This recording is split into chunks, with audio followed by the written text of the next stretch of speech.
Hello everyone, welcome back to NC classes. Guys, आज की class में हम करेंगे टॉपिक प्लाज्मिड। क्लियर है? प्रीवियस क्लास के अंदर हमने न्यूक्लियोइड टॉपिक को कंप्लीट किया था, तो आज हम करने वाले हैं next topic, that is plasmid. तो चलिए स्टार्ट करते हैं। प्लाज्मिड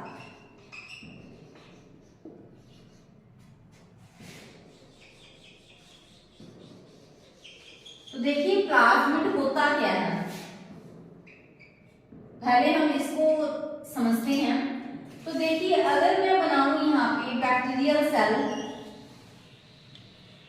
ठीक है, हम देखिए गाइस यहाँ पे अलग अलग जो सेल एनवलप की लेयर है वो नहीं मैं बना रही, वो अंडरस्टूड है। ठीक है, जो मेन चीज है वो डिफरेंस है क्लियर करना प्लाज्मिड का, कि प्लाज्मिड है वो न्यूक्लियोइड से डिफरेंट कैसे है। ठीक है, पता होना चाहिए आपको उस चीज का। तो अगर मैं यहाँ पर रिप्रेजेंट करूं तो इस तरह से यहाँ पे क्या प्रेजेंट होगा, डबल स्ट्रैंडेड डीएनए। ठीक है, तो जो ये डबल स्ट्रैंडेड डीएनए है, हमने इसको क्या बोला, देखो ये डबल स्ट्रैंडेड भी है और इसकी एंड्स भी फ्री नहीं है। तो ये क्या है हमारे पास गाइस, ये है न्यूक्लियोइड। क्या है? न्यूक्लियोइड। और आपको पता है कि जो ये डबल स्ट्रैंडेड डीएनए, देखो प्रीवियस वीडियो में हमने यही स्टडी किया था कि जो यहाँ पर डबल स्ट्रैंडेड डीएनए है, जो यहाँ पर सर्कुलर डीएनए है, ठीक है, जो मेन यहाँ पे डीएनए है जिसको हम जीनोमिक डीएनए बोलते हैं, जिसको हम क्या बोलते हैं, जीनोमिक डीएनए। क्यों? क्योंकि इसके अंदर जो मेन जीन है, जीन कौन से, जो सेल की सर्वाइवल के लिए जरूरी है, जो सेल की मेटाबॉलिक एक्टिविटीज को कंट्रोल करते हैं। तो इसी वजह से तो जो न्यूक्लियोइड है, हमने उसको क्या बोला था, जीनोफोर बोला था। क्लियर है? तो ये था हमारे पास न्यूक्लियोइड। और गाइस, आपको ये भी पता है कि जो यहाँ पर डीएनए है, इसको हमने और क्या बोला था, इसको हमने बोला था नेक्ड डीएनए। ठीक है, इसको और हमने क्या बोला, देखो जैसा कि आपको पता है गाइस कि इसको हम जीनोमिक डीएनए भी बोलते हैं। क्यों बोलते हैं इसको जीनोमिक डीएनए? क्योंकि इसके अंदर जितने भी जीन्स हैं वो सारे के सारे क्या हैं, इसेंशियल हैं। वो इसेंशियल है बैक्टीरियल सेल के सर्वाइवल के लिए, क्योंकि वो इसकी मेटाबॉलिक एक्टिविटीज को कंट्रोल करते हैं। तो इसी वजह से हमने इसको क्या बोल दिया था, जीनोमिक डीएनए। ठीक है, और अभी देखो हम बोलते हैं कि बैक्टीरियल सेल के अंदर, प्रोकैरियोट्स के अंदर कितने क्रोमोसोम होते हैं, 1। तो जो ये डीएनए है ना, इसी को क्रोमोसोम मान लिया जाता है। तो इसी वजह से हम इसको क्या बोल देते हैं, क्रोमोसोमल डीएनए। क्लियर है? ठीक है, बट हमने तो इसके बारे में आज स्टडी नहीं करना, हमने तो मेनली किसके बारे में पढ़ना है, प्लाज्मिड के बारे में। बट इन सबके बारे में बताना आपको जरूरी था, क्योंकि इससे रिलेटेड मैं आपको टर्म बताने वाली हूँ। तो अभी देखिए, अभी मैंने यहाँ पे बना दिया गाइस इस तरह से। ठीक है, अभी ये क्या है, मैं बोल रही हूं कि ये भी क्या है, डीएनए है। तो आपके माइंड में डाउट होगा कि डीएनए तो ये भी है ना, फिर इसको हम क्या नाम देंगे। देखो गाइस, ये जो डीएनए है वो क्या है, जीनोमिक डीएनए। और उस जीनोमिक डीएनए को हम क्या बोल रहे हैं, क्रोमोसोमल डीएनए, क्योंकि इसको हम क्रोमोसोम मानते हैं। ठीक है, क्रोमोसोम मानते हैं तभी तो हम बोलते हैं कि प्रोकैरियोट्स में क्या होता है, एक क्रोमोसोम होता है। तो अगर ये क्रोमोसोमल डीएनए है तो ये क्या होगा, क्रोमोसोम के बाहर वाला डीएनए होगा, एक्स्ट्रा डीएनए है। कहने का मतलब कि अगर ये क्रोमोसोमल डीएनए है तो ये क्या है, एक्स्ट्रा क्रोमोसोमल डीएनए, क्योंकि ये क्रोमोसोमल डीएनए के अलावा कोई और डीएनए है वो जो कि वहां पर प्रेजेंट होगा। कहां प्रेजेंट होगा, बैक्टीरियल सेल के अंदर। तो इसी वजह से इसको हम क्या बोल देते हैं, एक्स्ट्रा क्रोमोसोमल डीएनए। क्या बोलते हैं हम इसको, एक्स्ट्रा क्रोमोसोमल डीएनए, क्योंकि ये क्रोमोसोमल डीएनए है। क्रोमोसोमल डीएनए के अलावा, उसके अलावा जो डीएनए प्रेजेंट होगा, यानी कि वो एक्स्ट्रा में है, इसके अलावा एक एक्स्ट्रा में एक और डीएनए प्रेजेंट है, जिसको हमने क्या बोल दिया, एक्स्ट्रा क्रोमोसोमल डीएनए। तो आई थिंक आपको क्लियर हो गया होगा कि प्लाज्मिड क्या होता है। तो देखो, वैसे तो प्लाज्मिड की नेम से ही क्लियर है ना, प्लाज्मा। Plasma means cytoplasm.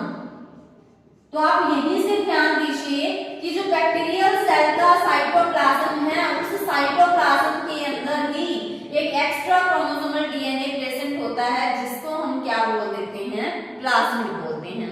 अभी आप मुझे ये बताइए कि क्या ये सर्कुलर नहीं है? बिल्कुल सर्कुलर है। जो ये एक्स्ट्रा क्रोमोसोमल डीएनए है, क्या वो सर्कुलर नहीं है? सर्कुलर है ना, तो इसी वजह से हम राइट करते हैं कि ये सर्कुलर भी होता है। क्या ये डबल स्ट्रैंडेड है? बिल्कुल है। देखो, फर्स्ट स्ट्रैंड, सेकंड स्ट्रैंड, तो इसी वजह से हम क्या राइट करेंगे कि ये डबल स्ट्रैंडेड भी होता है। गाइस, जो चीज है ना उसको डायग्रामेटिकली भी रिप्रेजेंट करो, सो दैट आपको वो चीज ध्यान रहेगी। अभी आप मुझे ये बताइए कि अगर मैं आपसे कहूं कि जो न्यूक्लियोइड है और प्लाज्मिड है, ये प्लाज्मिड होगा, इसी वजह से हम इसको बोल रहे हैं ना कि this is extra chromosomal DNA, तो वो एक्स्ट्रा क्रोमोसोमल डीएनए ही क्या होता है, प्लाज्मिड होता है। ध्यान दीजिएगा। तो आप मुझे ये बताइए, डीएनए तो ये भी है, but this is a genomic DNA and this is a plasmid. तो अभी आप मुझे ये बताइए कि साइज किसका बड़ा होगा? देखो, मैंने डायग्रामेटिकली वो चीज शो भी की है कि इसका साइज बड़ा है और इसका साइज क्या है, स्मॉल है। तो इट मींस जो हमारे पास न्यूक्लियोइड है गाइस, वो क्या है, लार्ज होगा साइज में। कैसा होगा वो साइज में? Large in size. बट जो हमारे पास प्लाज्मिड है वो क्या होगा, स्मॉल इन साइज। उसका साइज क्या होगा, स्मॉल होगा। तो आपको क्लियर हो गया होगा कि प्लाज्मिड क्या होता है, एक्स्ट्रा क्रोमोसोमल डीएनए जो कि सर्कुलर भी है, डबल स्ट्रैंडेड भी है और साइज में स्मॉल है as compare to the genomic DNA, तो उसको हम क्या बोल देते हैं, प्लाज्मिड बोल देते हैं। क्लियर है? अभी आपके माइंड में होगा कि क्या ये प्लाज्मिड सभी के अंदर प्रेजेंट होता है? क्या सारी बैक्टीरियल सेल्स के अंदर प्लाज्मिड प्रेजेंट होगा? बताइए, यस और नो। क्या सभी बैक्टीरियल सेल्स के अंदर ये वाला प्लाज्मिड प्रेजेंट होगा? हाँ जी, नहीं, जरूरी नहीं है कि सभी बैक्टीरियल सेल्स के अंदर ये प्लाज्मिड प्रेजेंट हो। देखिए, जो यहाँ पे जीनोमिक डीएनए है, मैंने आपको लेक्चर स्टार्ट करने से पहले आज आपको बताया था कि जो जीनोमिक डीएनए है, इसके अंदर क्या है, जीन्स हैं। और कैसे जीन्स हैं? सारे के सारे इसेंशियल जीन्स हैं। इसेंशियल इसको क्यों बोला? क्योंकि इसके अंदर सारे के सारे जरूरी जीन्स हैं जो कि सेल की मेटाबॉलिक एक्टिविटीज को कंट्रोल करेंगे, यानी कि बैक्टीरियल सेल के सर्वाइवल के लिए जरूरी है। ठीक है, तो इसी वजह से मैंने इस न्यूक्लियोइड को क्या बोला, जीनोमिक डीएनए, क्योंकि यहाँ पर गाइस सारे के सारे इसेंशियल जीन्स प्रेजेंट हैं। बट अगर हम बात करें इसकी, प्लाज्मिड की, ठीक है, तो इसके अंदर जीन्स तो प्रेजेंट होंगे। ठीक है, जो ये प्लाज्मिड है इसके अंदर जीन्स तो प्रेजेंट होंगे, बट वो जीन्स ऐसे नहीं होंगे जो सेल के सर्वाइवल के लिए जरूरी हो। तो इसी वजह से देखो, जो यहाँ पे जीन्स हैं वो तो ऐसे हैं जो कि सेल के सर्वाइवल के लिए इसेंशियल जीन्स हैं। ठीक है, बट जो यहाँ प्लाज्मिड के अंदर जीन्स होंगे उनको हम क्या बोलते हैं गाइस, उनको हम बोलते हैं non essential genes. Non essential genes, क्योंकि जो वो जीन है ना, वो सेल के सर्वाइवल के लिए नेसेसरी नहीं है, वो सेल के सर्वाइवल में हेल्प नहीं करते। तो इसी वजह से हमने इसको क्या बोला, नॉन इसेंशियल। मतलब आपको यहाँ पे ये नहीं सोचना कि नॉन इसेंशियल है कि वो तो किसी काम की नहीं है। मैं सिर्फ बात कर रही हूँ with respect to cell survival. ठीक है, यानी कि ऐसा नहीं है कि किसी सेल के अंदर अगर प्लाज्मिड नहीं है, ठीक है, तो इट मींस वो सेल, वो बैक्टीरियल सेल सर्वाइव नहीं करेगी। ठीक है, तो इट मींस बैक्टीरिया का सर्वाइवल तो प्लाज्मिड की एब्सेंस में भी हो सकता है। तो इसी वजह से हम कह रहे हैं कि जो प्लाज्मिड के जीन है ना, अगर मैं बात करूं with respect to cell survival, तो इसमें जो कोई रोल नहीं प्ले कर रहे ना, तो इसी वजह से सेल सर्वाइवल के लिए वो जीन क्या है, नॉन इसेंशियल है। ठीक है, तो अगर गाइस मैं यहाँ पे रिप्रेजेंट करूं कि अगर बैक्टीरियल सेल के अंदर प्लाज्मिड प्रेजेंट है, अगर बैक्टीरियल सेल के अंदर प्लाज्मिड प्रेजेंट है, देन तो देखो उसके अंदर एक्स्ट्रा फीचर्स ऐड होंगी। बट अगर बैक्टीरियल सेल के अंदर प्लाज्मिड प्रेजेंट नहीं है, प्लाज्मिड क्या है, एब्सेंट है,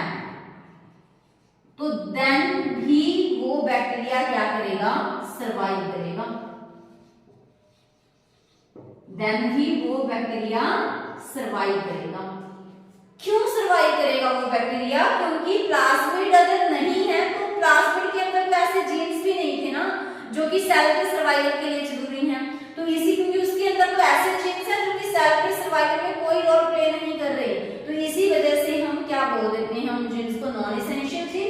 और अगर वो नॉन एसेंशियल जीन्स नहीं भी हैं, इट मींस अगर प्लाज्मिड ही नहीं है, देन भी वो बैक्टीरिया सर्वाइवल करेगा, क्योंकि बैक्टीरिया के सर्वाइवल के लिए, सेल के सर्वाइवल के लिए जो एसेंशियल जीन है वो तो किसके पास है, न्यूक्लियोइड के पास।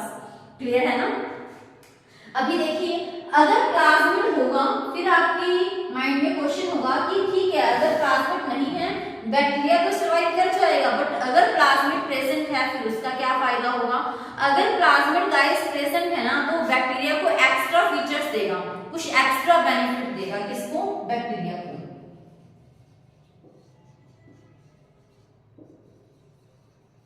ठीक है, ये एक्स्ट्रा बेनिफिट देगा किसको? बैक्टीरिया को। चलिए गाइस नेक्स्ट करते हैं। तो देखिए, ये हमने पढ़ा प्रीवियस स्लाइड में कि ये न्यूक्लियोइड है और ये क्या है? प्लाज्मिड है। ठीक है, तो अभी हमने ये भी स्टडी किया था कि जो ये प्लाज्मिड है ना वो सभी बैक्टीरिया के अंदर प्रेजेंट नहीं होगा। ठीक है, कुछ बैक्टीरिया के अंदर प्लाज्मिड प्रेजेंट होगा और कुछ के अंदर प्लाज्मिड क्या होगा? एब्सेंट होगा। तो चलिए कुछ एग्जांपल राइट करते हैं जिनके अंदर प्लाज्मिड प्रेजेंट होता है।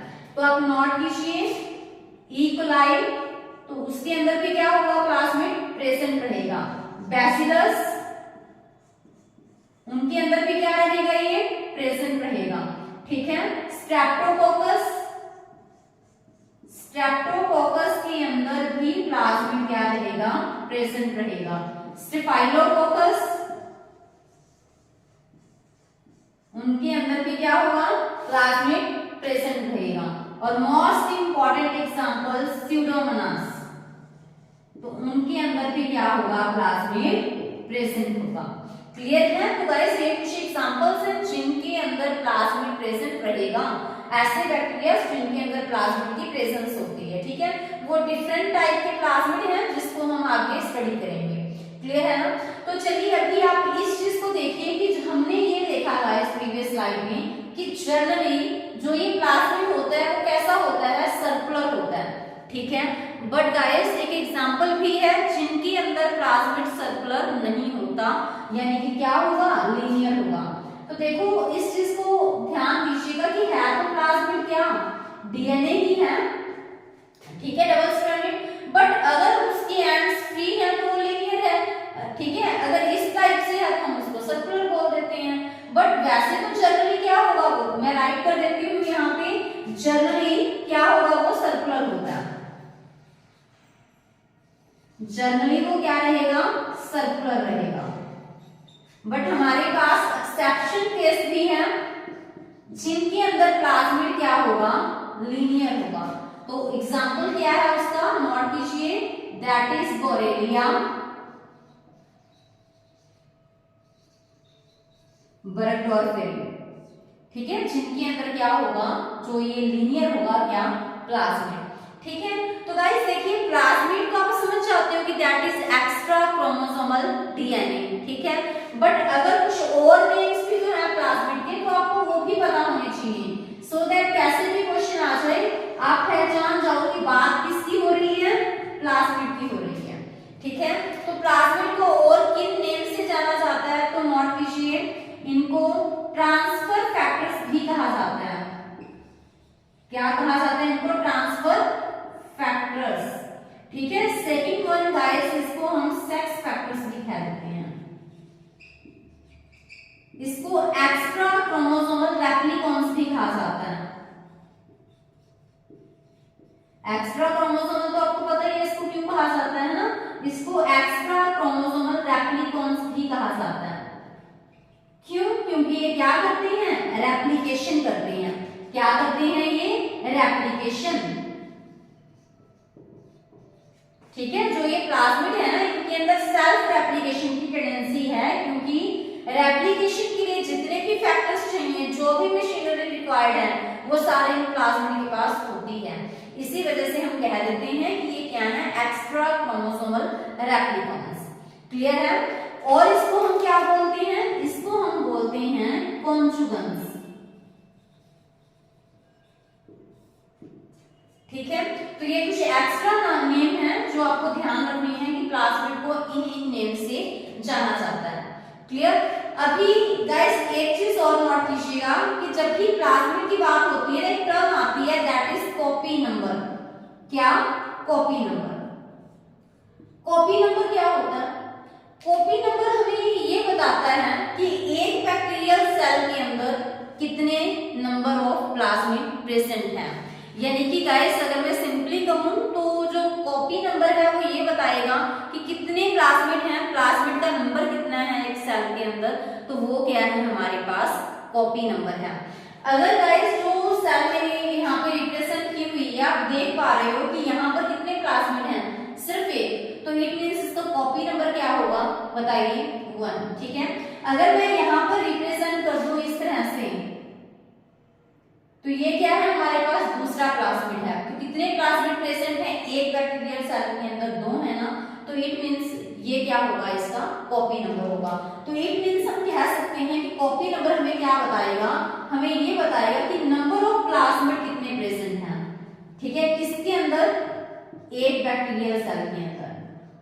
तो एक बैक्टीरियल सेल के अंदर कितने नंबर ऑफ प्लाज्मिड प्रेजेंट हैं, प्लाज्मिड का कितनी संख्या है वहां पे प्लाज्मिड की, तो वो क्या बताता है हमें? Copy number. ठीक है, तो नेक्स्ट टर्म है हमारे पास कंपैटिबिलिटी। कंपैटिबिलिटी भी क्या होता है?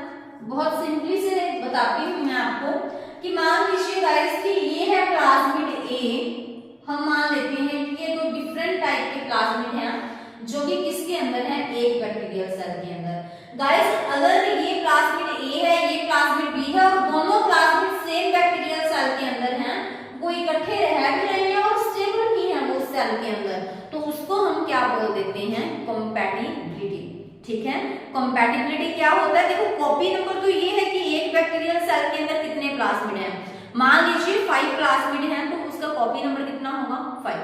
ठीक है, अगर मैं आपसे कहूं कि जैसे यहाँ पे इसका कॉपी नंबर कितना है? 2 है ना, तो इसके अंदर 2 डिफरेंट टाइप के प्लाज्मिड हो गए। अगर 2 डिफरेंट टाइप के प्लाज्मिड सेम बैक्टीरियल सेल के अंदर कोएग्जिस्ट करते हैं और स्टेबल भी हैं तो उसको हम क्या बोलेंगे? कंपैटिबिलिटी। ठीक है, तो क्या होता है कंपैटिबिलिटी? कि अगर हमारे पास 2 डिफरेंट टाइप के प्लाज्मिड हैं जैसे ए और बी, ठीक है, वो क्या कहाँ रह रहे हैं? सेम बैक्टीरियल सेल के अंदर, सेम बैक्टीरियल सेल के अंदर रहते हैं, कोएग्जिस्ट करते हैं, इकट्ठे रह रहे हैं और वो स्टेबल भी हैं, तो उसको हम क्या कहेंगे? कंपैटिबिलिटी। ठीक है, कॉपी नंबर हमें ये बताएगा कि एक सेल के अंदर प्लाज्मिड कितने हैं। अभी आप मुझे ये बताइए कि प्लाज्मिड का साइज देखो न्यूक्लियोइड के कंपैरिजन में क्या होगा? स्मॉल, बट जो प्लाज्मिड है उनमें से भी कुछ स्मॉल होते हैं कुछ लार्ज होते हैं। ठीक है, तो आप इस चीज को ध्यान दीजिएगा कि अगर प्लाज्मिड क्या है? लार्ज साइज का है, अगर हम प्लाज्मिड्स का आपस में साइज कंपेयर करें तो अगर प्लाज्मिड क्या है? लार्ज साइज का है, ठीक है, लार्ज साइज का अगर प्लाज्मिड प्रेजेंट है तो उनका नंबर क्या होगा? नंबर उनका कम होगा। ठीक है, तो अगर प्लाज्मिड का साइज क्या है? स्मॉल, स्मॉल साइज प्लाज्मिड है, प्लाज्मिड अगर छोटे छोटे हैं तो उनका नंबर क्या होगा? ज्यादा होगा।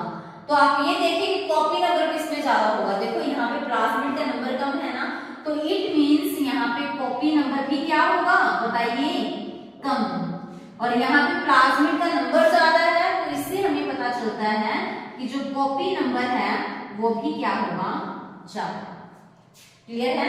तो आई थिंक गाइस जो बेसिक टर्म्स है ये आपको क्लियर होगी होंगी कि कॉपी नंबर क्या है, कंपैटिबिलिटी क्या है, और ये सारे आपको याद रखनी है कि किस किस नेम से हम प्लाज्मिड को और बुला सकते हैं। ठीक है, और ये इनके एग्जांपल है, कुछ बैक्टीरिया के मैंने एग्जांपल यहाँ पे नोट किए हैं, और स्यूडोमोनास के लिए आपको अच्छे से ध्यान रखना है, इंपॉर्टेंट है एग्जामिनेशन पॉइंट ऑफ व्यू से। ठीक है, और एक यहाँ पे एक्सेप्शन केस भी है कि जो प्लाज्मिड है वैसे क्या होते हैं? सर्कुलर, बट एक एग्जांपल है जहां पे प्लाज्मिड लीनियर होगा, दैट इज बोरेलिया। क्लियर है? बाकी हम नेक्स्ट स्लाइड में करते हैं कि प्लाज्मिड के क्या क्या टाइप्स होते हैं। गाइस चलिए सबसे पहले हम देखते हैं difference conjugative plasmid and non conjugative plasmid, ठीक है। तो देखिए जो प्लाज्मिड है वो 2 टाइप्स का होगा, conjugative plasmid and second one है हमारे पास नॉन कॉन्जुगेटिव प्लाज्मिड, ठीक है। तो जो ये इनको कैटेगराइज किया गया किस बेसिस पे किया गया, ये किया गया गाइस टीआरए जीन्स के बेस पे, ठीक है। टीआरए जीन्स क्या है, टीआरए का मतलब है यहाँ पे ट्रांसफर जीन, क्या है, ट्रांसफर जीन्स, ठीक है। तो जो कॉन्जुगेटिव प्लाज्मिड है ना उनके अंदर जो टीआरए जीन्स हैं वो प्रेजेंट रहेंगे, ठीक है। उसके लिए मैंने पॉजिटिव दिखा दिया यहाँ पे। जो नॉन कॉन्जुगेटिव प्लाज्मिड हैं उनके अंदर जो टीआरए जीन्स हैं वो क्या रहते हैं, एब्सेंट। उनके अंदर टीआरए जीन्स होते हैं वो क्या होते हैं, एब्सेंट होते हैं, ठीक है। इसी वजह से हम बोल देते हैं कि जिसके अंदर टीआरए जीन्स प्रेजेंट होंगे वो कॉन्जुगेटिव प्लाज्मिड है, और जिनके अंदर टीआरए जीन्स एब्सेंट होंगे वो क्या होते हैं, नॉन कॉन्जुगेटिव प्लाज्मिड। क्लियर है। तो अभी आई थिंक आपको ये क्लियर हो गया होगा। अभी हम मेन कैटेगरीज देखते हैं किसकी, प्लाज्मिड की, कि प्लाज्मिड की मेन कैटेगरीज कौन कौन सी होती हैं। तो गाइस फर्स्ट हम इनके अंदर पढ़ेंगे एफ प्लाज्मिड। एफ प्लाज्मिड, अभी देखिए कि जो एफ प्लाज्मिड है वो क्या होता है, ठीक है। एफ प्लाज्मिड क्या होता है, एफ का मतलब क्या है यहाँ पे, एफ का मतलब है यहाँ पे फर्टिलिटी फैक्टर। एफ का मतलब क्या है यहाँ पे, फर्टिलिटी फैक्टर, ठीक है। तो F plasmid means fertility plasmid, clear है। तो जो ये एफ प्लाज्मिड है वो हेल्प किसमें करता है गाइस, वो हेल्प करेगा किसमें, कॉन्जुगेशन में। किसमें हेल्प करता है, कॉन्जुगेशन में,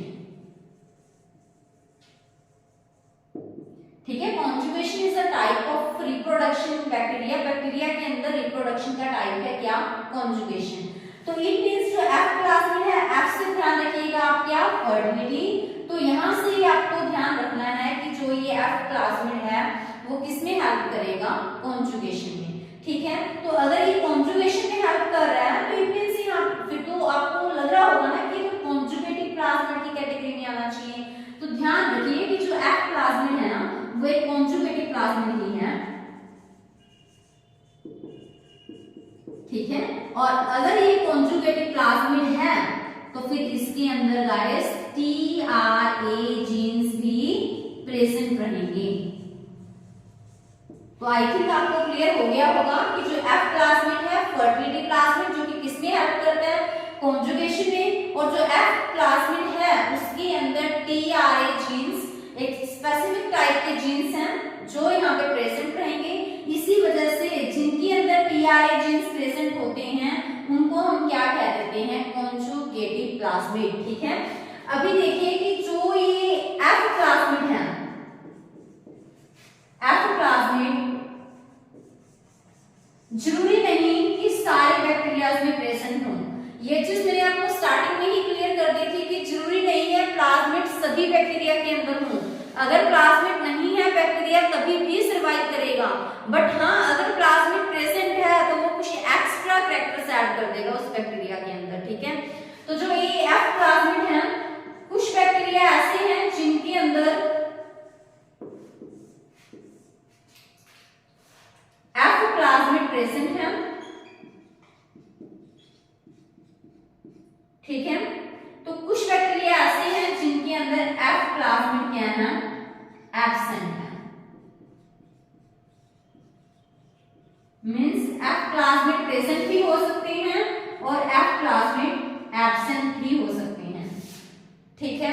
ऐसे बैक्टीरियाज जिनके अंदर एफ प्लाज्मिड प्रेजेंट है उनको हम क्या बोल देते हैं, एफ पॉजिटिव। क्या बोलेंगे उनको, एफ पॉजिटिव। और क्या बोल सकते हैं उनको हम कहेंगे मेल। और क्या कह सकते हैं उनको कहेंगे डोनर।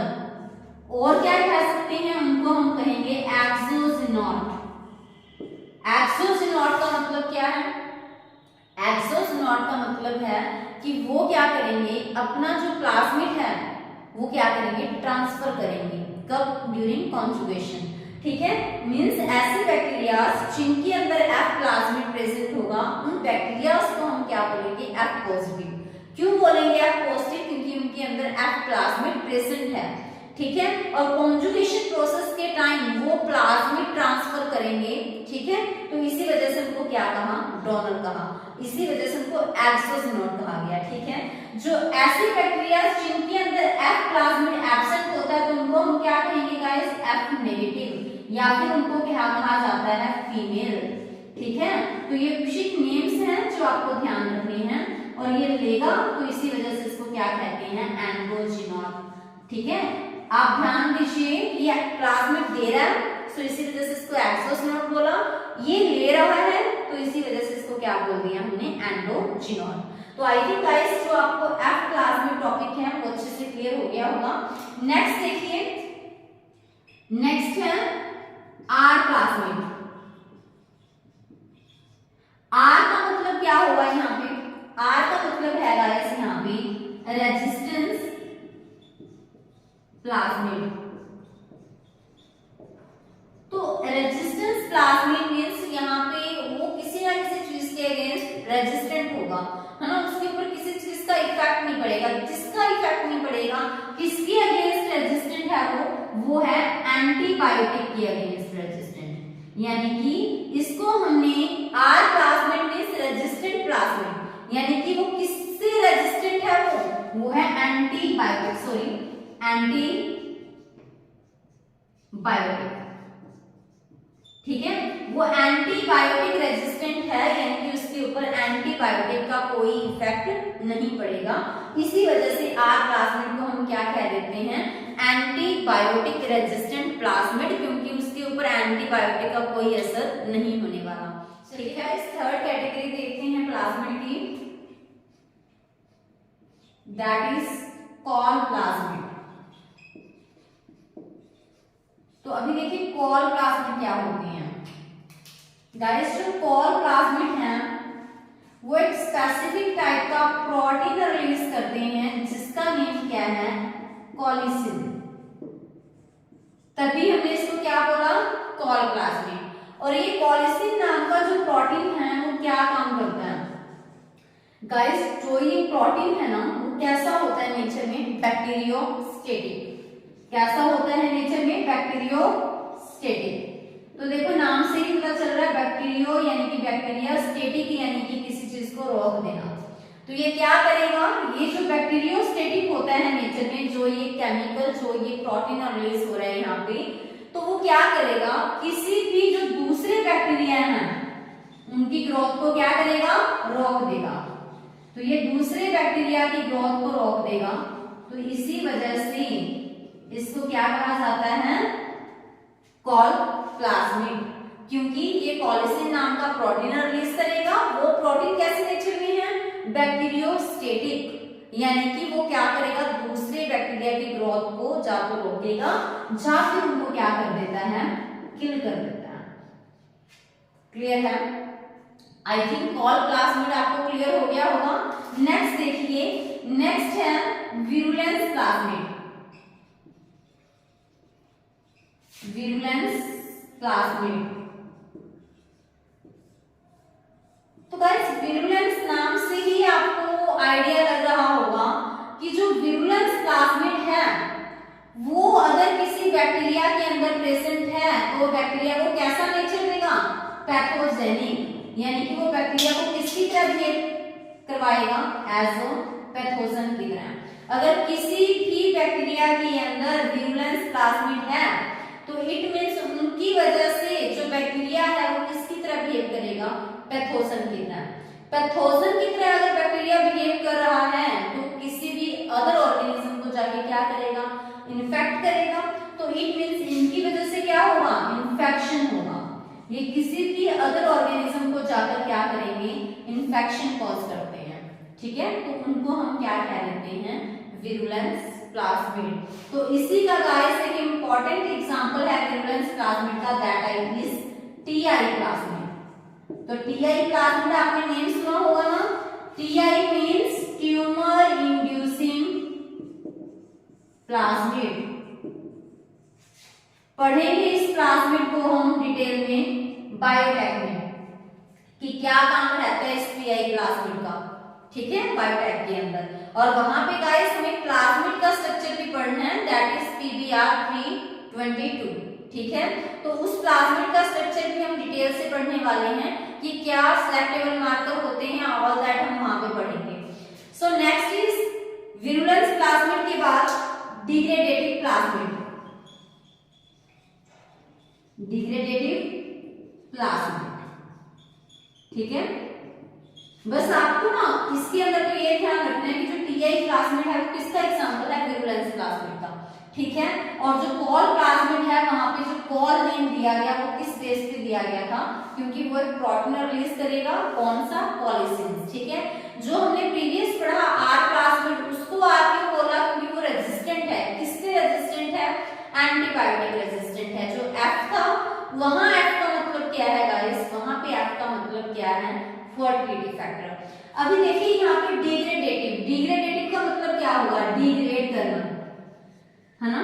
डिग्रेड का मतलब होता है किसी चीज को ब्रेक करना।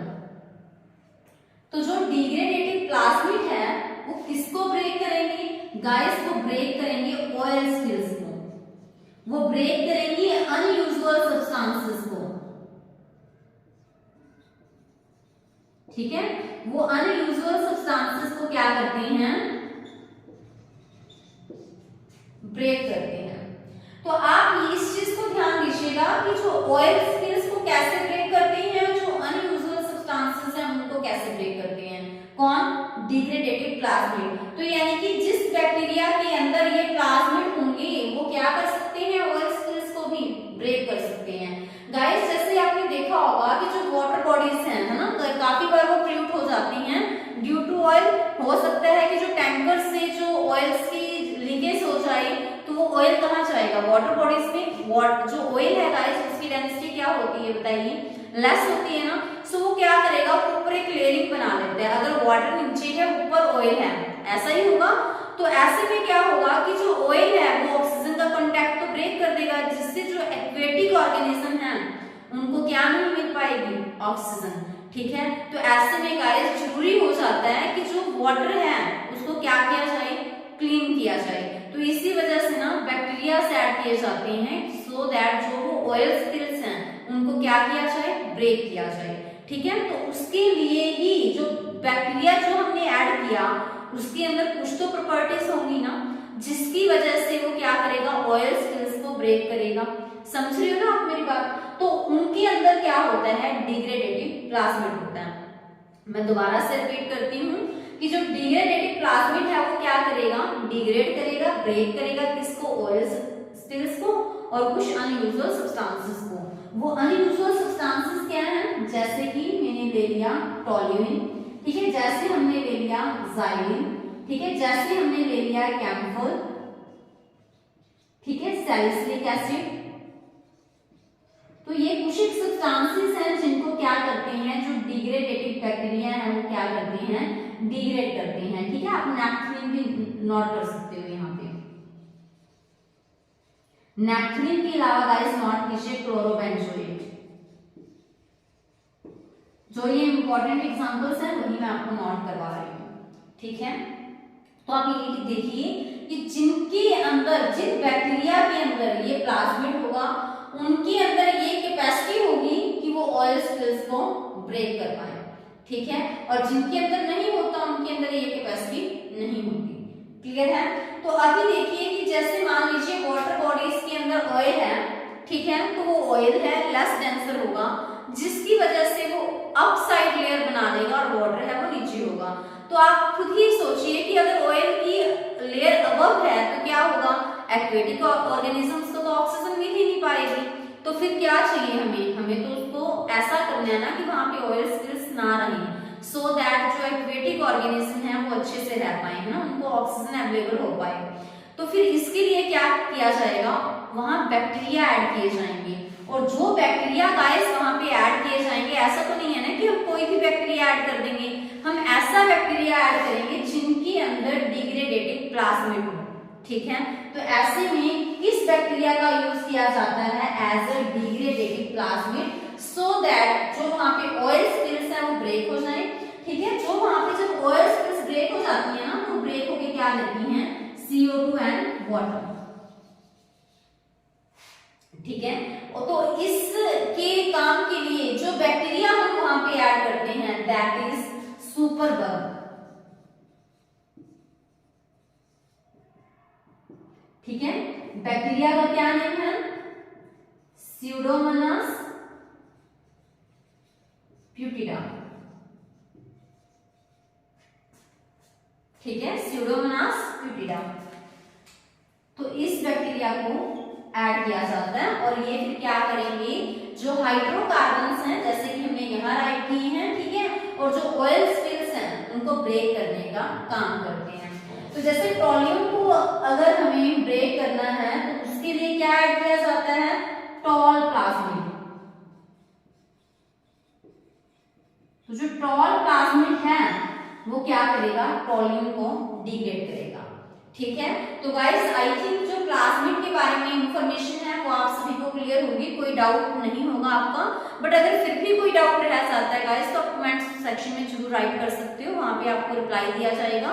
अगर किसी भी टॉपिक के रिगार्डिंग अगर आपको डाउट रहता है या कहीं पे कोई चीज समझ नहीं आई तो आप कमेंट सेक्शन में राइट कर सकते हो, सो दैट उसी टॉपिक की आपको दोबारा से वीडियो दे दी जाएगी, सो दैट आपको वो सब चीजें अच्छे से क्लियर हो जाएं। ठीक है, thank you, have a nice.